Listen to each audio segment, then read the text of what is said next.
To B3 news లక్ష్యం సమాజహితం. నేను మీ వరలక్ష్మి. ముందుగా హెడ్లైన్స్ చూద్దాం. ప్రజాయుద్ధ నౌక గద్దర్ మృతి బాధాకరం. ఆవేదన వ్యక్తం చేసిన మహబూబాబాద్ కాంగ్రెస్ పార్టీ టౌన్ అధ్యక్షుడు అంజయ్య.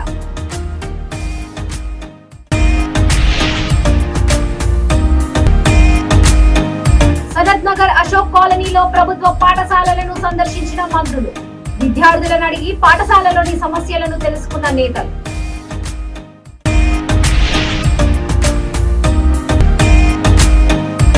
డబుల్ బెడ్రూమ్ ఇండ్ల పేరుతో ప్రభుత్వానికి మోసం. ధ్వజమెత్తిన ఖైరతాబాద్ మహిళా అధ్యక్షురాలు ఉషశ్రీ గౌడ్.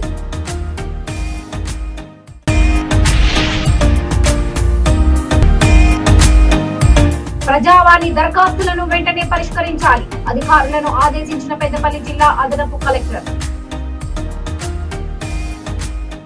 తన ఆటపాటలు రచనలతో ప్రజల్లో చైతన్యం తీసుకువచ్చిన ప్రజాయుద్ధ నౌక గద్దర్ మృతి బాధాకరమని మహబూబాబాద్ కాంగ్రెస్ పార్టీ టౌన్ అధ్యక్షుడు గన్నవరపు అంజయ్య ఆవేదన వ్యక్తం చేశారు. మహబూబాబాద్ జిల్లా కేంద్రంలో కాంగ్రెస్ పార్టీ ఆధ్వర్యంలో గద్దర్ చిత్రపటానికి పలువురు నేతలు నివాళులర్పించారు.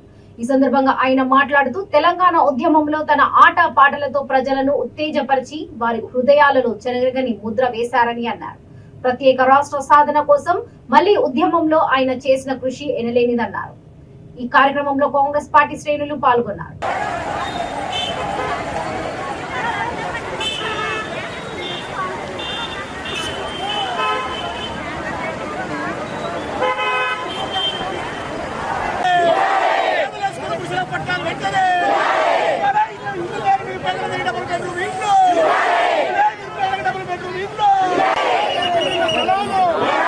ఇవాళ పేదోడికి జాగలేదంటే ఉన్నది రియల్ ఎస్టేటర్లు ఆక్రమించుకున్నారు.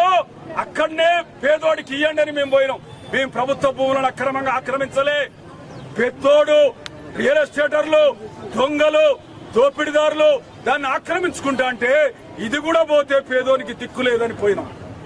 ఇది దురాక్రమణ కాదు, ఇది సర్కారు నినాదాన్ని ఫలప్రదం చేయడానికి మేము చేసిన ప్రయత్నం. అందుకే మిత్రులారా మళ్లీ మళ్లీ మళ్లీ చెప్తున్నాం, కమ్యూనిస్ట్ పార్టీలు 40-50 ఏళ్ల కానించి ఏ పార్టీ అధికారంలో ఉన్నా ఇవాళ ఈ మానుకోట పట్టణంలో 5 నుంచి 6 వేల గుడిసెలు ఎర్ర జెండాలు బాతి పేదోడికి ఎలా మీరు పట్టాలు ఇస్తున్నారు. 58 జీవోను అమలు చేస్తున్నామని మీరు చెప్తున్నారే, అవి ఒకనాడు మేము వేసిన గుడిసెలే. చాలా మంది రియల్ ఎస్టేట్లతో కొట్లాడి సాధించినాయి. ఇవాళ కూడా అంటున్నాం, ఇవాళ నీ పార్టీ పేరు. సనత్ నగర్ అశోక్ కాలనీలో గల ప్రభుత్వ పాఠశాలలను మంత్రి ఇంద్రారెడ్డి, తలసాని శ్రీనివాస్ యాదవ్ సందర్శించారు. మంత్రులు పాఠశాలలోని సమస్యలను విద్యార్థులను అడిగి తెలుసుకున్నారు. దేశంలో ఎక్కడా లేని విధంగా తెలంగాణలో 1000 గురుకులాలను ఏర్పాటు చేసి 7 లక్షల మందికి విద్యను అందిస్తున్నట్లు తెలిపారు. ఒక్కో విద్యార్థి కోసం సంవత్సరానికి 1,20,000 రూపాయలను ఖర్చు చేస్తుందని మంత్రులు తెలిపారు. మన బస్తీ మన బడి కార్యక్రమం కింద అన్ని ప్రభుత్వ పాఠశాలలో విద్యార్థులకు అన్ని సౌకర్యాలు, వసతులు కల్పిస్తున్నామన్నారు. ప్రభుత్వ పాఠశాలలో ఇంగ్లీష్ మీడియం కూడా ప్రారంభించామన్నారు. సన్న బియ్యంతో నాణ్యమైన రుచికరమైన భోజనాన్ని విద్యార్థులకు అందిస్తున్నామని మంత్రులు వివరించారు.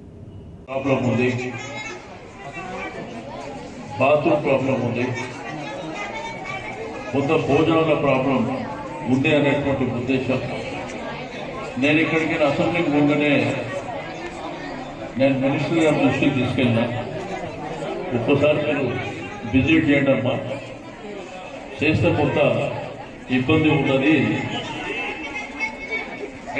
పాపము ఆ అమ్మాయి మాట్లాడుతుంటే ఆమె యాంగ్జైటీ ఉన్నది. వాళ్ళ పిల్లలు ఇక్కడ చదువుతున్నారు కాబట్టి 10 నిమిషాలు పిల్లలు ఇంటికి వస్తున్నారు అనేటువంటి యాంగ్జైటీతో మాట్లాడుతుంది. उनका तकलीफ है वो बोल सकते हैं. तो सेम टाइम क्या है बोलो तो 745 बच्चे यहाँ पर पढ़ रहे हैं. तो तेलंगाना हुकूमत की जिम्मेदारी है कि एक गवर्नमेंट स्कूल है, इनके जो इंतजाम होना, మీకు ఏమైతే ఫెసిలిటీస్ కావాలో అవి చేపిద్దామన్న ఉద్దేశంతో నేను మంత్రి గారిని రిక్వెస్ట్ చేసిన రమ్మని చెప్పి. అయితే దీంట్లో నేను మంత్రి గారికి రిక్వెస్ట్ చేసేది 2-3 ప్రధానమైనటువంటి అంశాలు. ఒకటమ్మా, ఈ పైన పిల్లర్స్ వేసి ఉన్నది, ఆ పైన ఒక హాల్ కావాలి, 2 క్లాస్ రూమ్స్ కావాలి ఆ వైపున. ఇక్కడ ఉర్దూ ఇంగ్లీష్ ఏదైతే చెప్పిండ్రో అవి 5 క్లాసులు ఉన్నాయి కాబట్టి ఆ రూమ్స్ సరిపోతలేదు, 3 కానీ 5 కానీ ఇక్కడ రూమ్స్.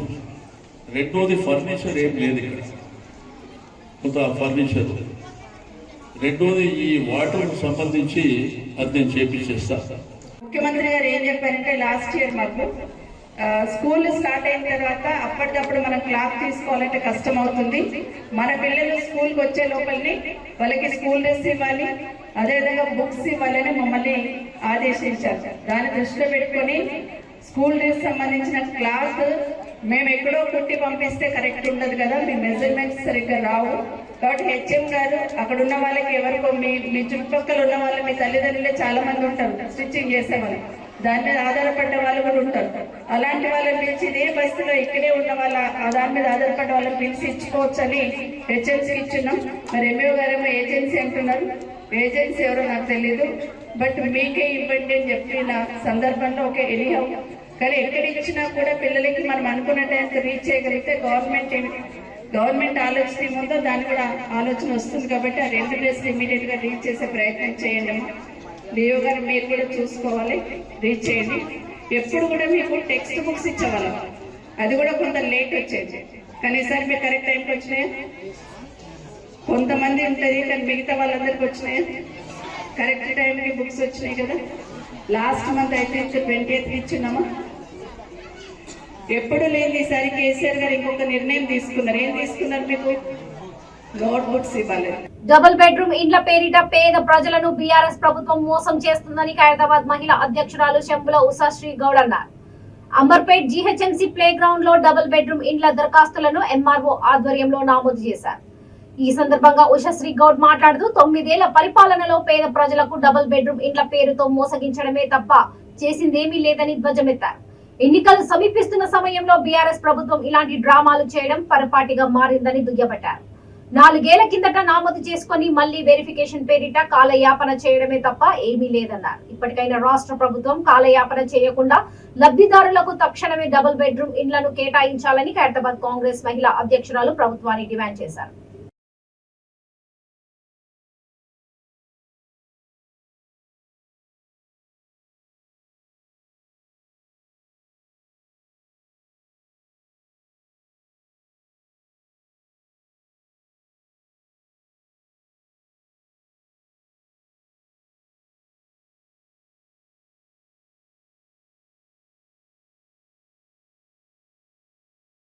డబుల్ బెడ్రూమ్ ఇళ్ల పేరిట ప్రజలను మోసం చేస్తూ వస్తున్న ఈ బీఆర్ఎస్ ప్రభుత్వం ఈరోజు మా అంబర్పేట్ కాన్స్టిట్యున్సీలోని జేహెచ్ఎంసీ ప్లే గ్రౌండ్లో ఇక్కడ డబుల్ బెడ్రూమ్ ఇళ్ల దరఖాస్తులను ఇక్కడ వెరిఫికేషన్ గురించి ఇక్కడ మీరు చూస్తున్నారు. ప్రజలందరూ లైన్లో క్యూలో నిలబడ్డారు, ఎండలో నిల్చున్నారు. వీళ్ళకి దరఖాస్తులు ఇవ్వడానికి వచ్చిన వారికి ఎలాంటి వసతులు లేకుండా ఎండలో నిల్చోబెట్టారు. మరియు కూర్చోడానికి కూడా ఎలాంటి చైర్స్ కానీ ఎలాంటి వసతులు లేకుండా చేశారు. మరియు తాగడానికి నీరు కూడా లేకుండా ఉన్నది.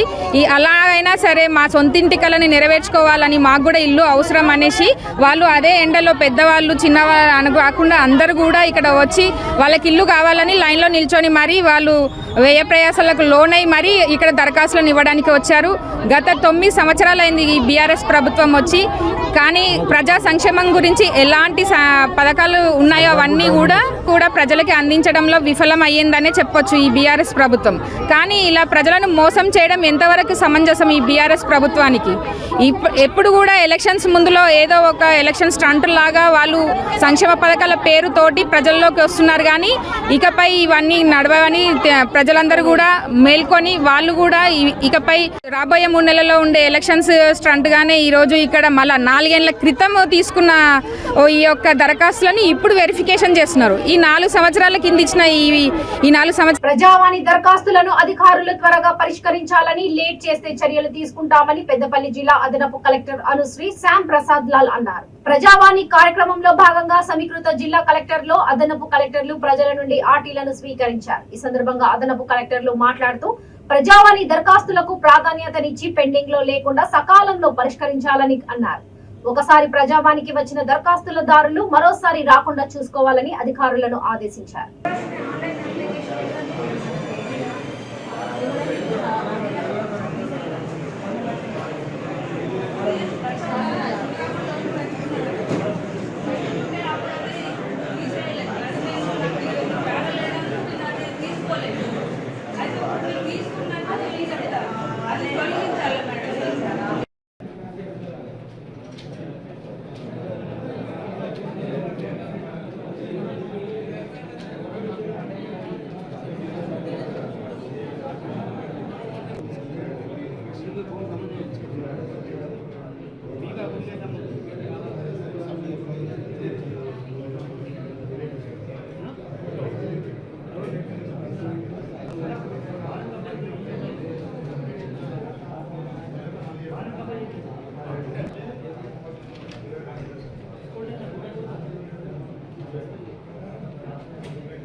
జగిత్యాల జిల్లా కోరుట్ల పట్టణంలోని కొత్త బస్టాండ్ మార్కెట్ గోదాం ఏరియాలలో ఎండలో ఎండుతున్న వానలో నానుతూ వివిధ వ్యాపారాలు చేసుకుంటూ బతుకుతున్న పేదలకు కోరుట్ల నియోజకవర్గం బీజేపీ నాయకులు రాష్ట్ర కార్యవర్గ సభ్యులు సురభి నవీన్ కుమార్ గొడుగులను పంపిణీ చేశారు.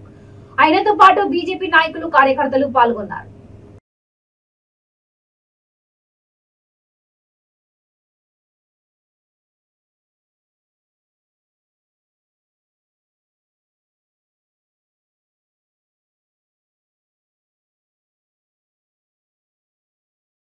చేయాలని చెప్పి కోరుకుంటున్నాము. ఇప్పుడు వీరికి ఎండకైనా ఇది నీడ ఇవ్వగలుగుతుంది, వానకైనా కానీ వీరికి తోడుగా నీళ్లు పడకుండా ఉంటుంది. మరి ఇలాంటి కార్యక్రమాలు ఎన్నో చేయాలని చెప్పని కూడా మరి తెలంగాణ కోరుకుంటున్నాం. ముందు ఈ కొట్ల నియోజకవర్గాన్ని ఇక కూడా ముందడికి అభివృద్ధిలో పథకంలో మరి ఇంకా తీసుకుపోతాం. అధికారంలోకి రాగానే మరి దీనికి వీళ్ళకి శాశ్వతంగా ఏదైనా షెడ్లు నిర్మించడానికి కూడా అన్నారు కూడా మాతో మాట్లాడడం జరిగింది. ఇట్టి విషయాన్ని కూడా మేము మున్సిపల్లో మాట్లాడడానికి కూడా నిర్ణయం తీసుకున్నాం. భారతీయ జనతా పార్టీ పక్షాన మేమందరం కలిసి సురభి నవీన్ గారికి ప్రత్యేక ధన్యవాదాలు చేస్తున్నాం. Bharatiya Janata party BJP. విశాఖ జిల్లా మద్దెలపాలెం కృష్ణ కాలేజీలో ఇరు వర్గాల మధ్య కొట్లాట జరగడంతో 6గురికి గాయాలయ్యాయి. 2 వర్గాలు బాహి అనడంతో కృష్ణ కాలేజీలో యుద్ధ వాతావరణం నెలకొంది. దీంతో పోలీసులు రంగప్రవేశం చేశారు.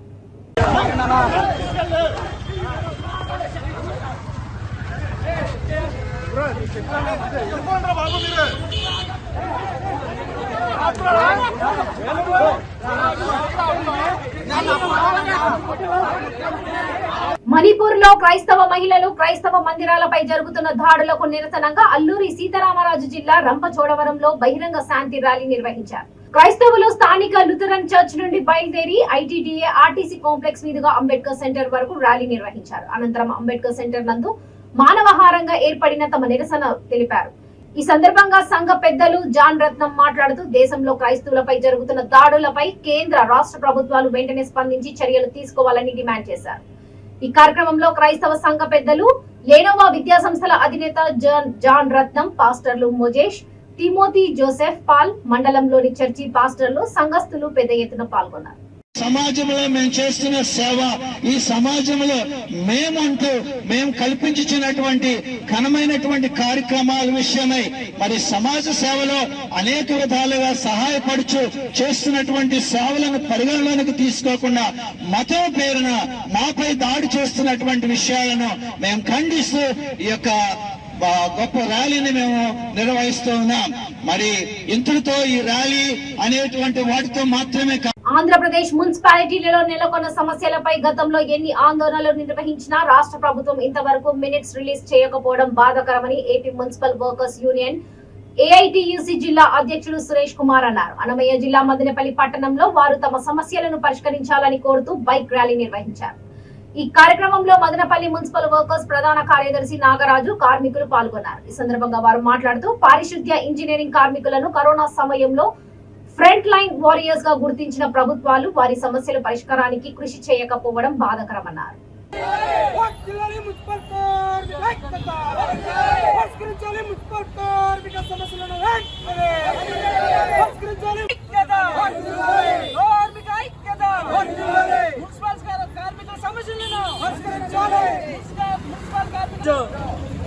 రాష్ట్ర పిలుపు మేరకు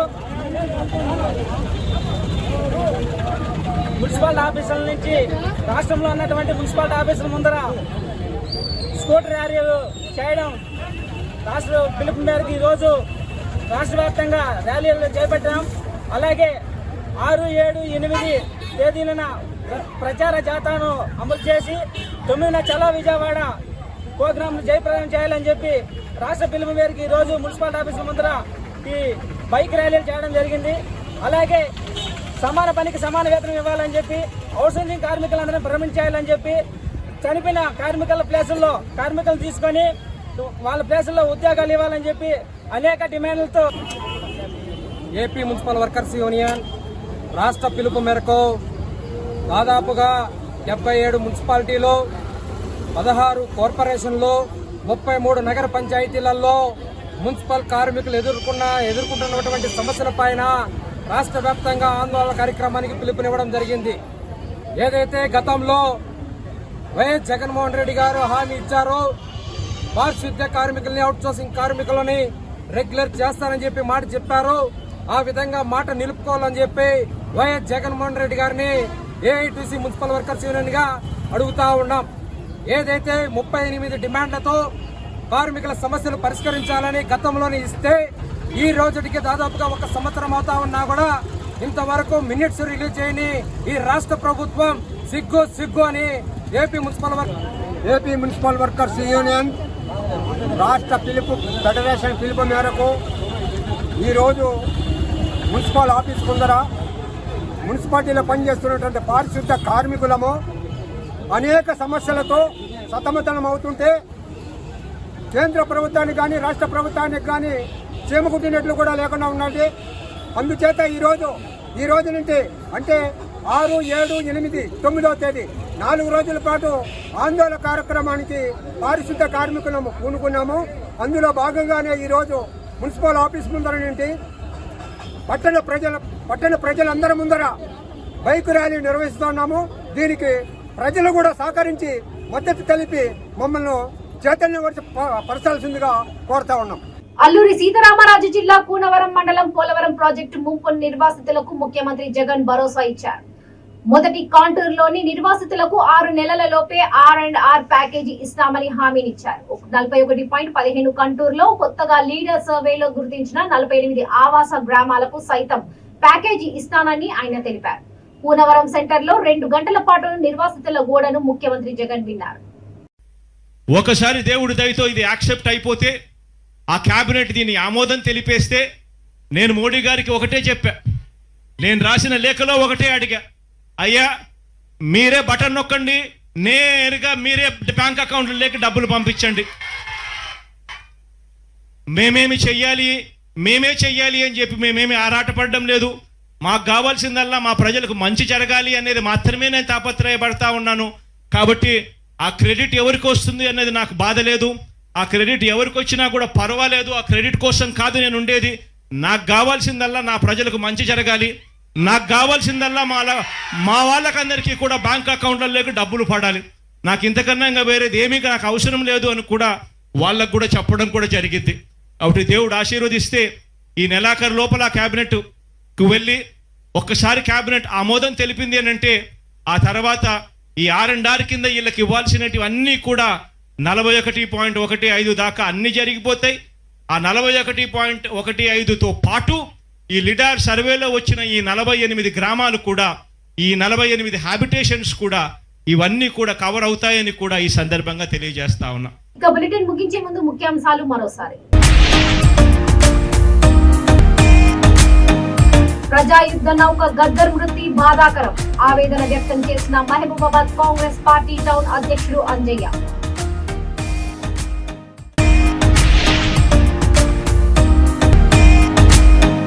సనత్ నగర్ అశోక్ కాలనీలో ప్రభుత్వ పాఠశాలలను సందర్శించిన మంత్రులు, విద్యార్థులను అడిగి పాఠశాలలోని సమస్యలను తెలుసుకున్న నేతలు.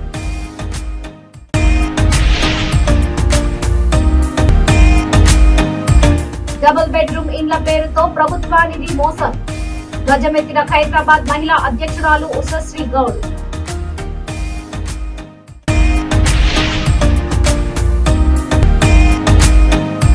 ప్రజావాణి దరఖాస్తులను వెంటనే పరిష్కరించాలి, అధికారులను ఆదేశించిన పెద్దపల్లి జిల్లా అదనపు కలెక్టర్. చూస్తూనే ఉండండి V3 న్యూస్, లక్ష్యం సమాజం. నమస్తే.